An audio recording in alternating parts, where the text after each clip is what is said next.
بسم الله الرحمن الرحيم. سپاس و ستایش بۆ خۆی گەورە. الحەمدوللیلا کە دوێنێ سەردانی قەسخانەی میهرەبانیمان کرد. سپاس بۆ خۆی گەورە بۆ عملیاتی بڕینی گەدا.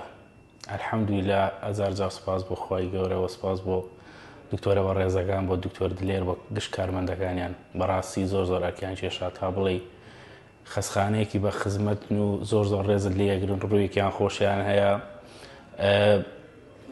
باشن لەگەڵتانی بەعام ئەگەر تۆ لەو ئازارە لەو ناخۆشیانی بڕاوکە ئەم 6 ساعات 5 هاتون ئاویان بۆ گۆڕیوین، یعنی پاراسۆڵیان داوین، یعنی ئازار شکێن، یعنی بەردەوام لە خزمەتمانە بوون، بێ ئەوەی تووڕە ببن، بێ ئەوەی بێزار ببن، بە شێوازێکی جوان و بەڕێک و پێکی عملیاتەکەیان بۆ کردوون. الحەمدوللیلا من دوێنێ ساعات 1:45 دقیقە چوومە ژێر عملیاتەوە، ساعات 4 دەرچووم، هەتا ساعات 6 لە عینایە بوو، 7 لە عینایە بووم.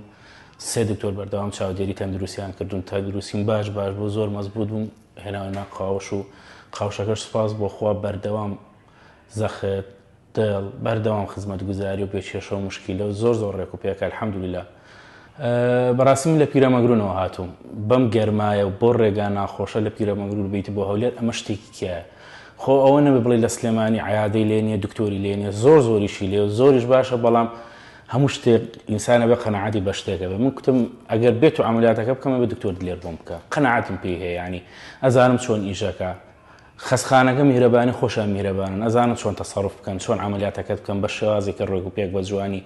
قەنەعەتم بۆ دروست بگە لێرە بیکەم، قەنەعەت گرنگترین شتە، یعنی بڕوا بکە ئەو ئەگەر ئەوان بۆت بکەن زۆری فەرقە لەگەڵ کەسێکە. من لە پیرەمەگرونەوە گەشتومە، ئەگەر بینێت پیرەمەگرون بۆ سلێمانی یەک چارەکە، بە چارێکی 20 دقیقەی سلێمانی توانین لێ عملیاتەکە بگەم و بێکێشە و مشکلە شەوش بگەڕێمەوانە، بەڵام قەنەعەتم نییە لە هەر شوێنە قەنەعەت بۆ دروست بۆ لێ بیکەی. بۆیە هاانتانە دەم دڵنیاییتانە دەمێگە لێرە خزمەت دەکرێن. ئەگەر خۆتان یەکلای کردوانە عملیاتی بڕینی گەدە بکەن ئەو ئێرە هەڵبژێرن. دڵنیایی ئەوتانە دەمێگە زۆر سەلامەت دەبن، زۆر تەندروست دەبن و زۆر ڕێزدان لێ دەگرێن، بە بچووکترین کەمتەرخەمی نابینی لێرە. سوێن بەخوا بێ هیچ ئەملاولای نەڵم خۆتانیان شتێک، بەڵام سوێن بەخوا هیچی نێک نابینم، یعنی هیچ بێ خزمەتێک نییە لێرە، بەردەوام لەگەڵتان و خزمەتیان کردن.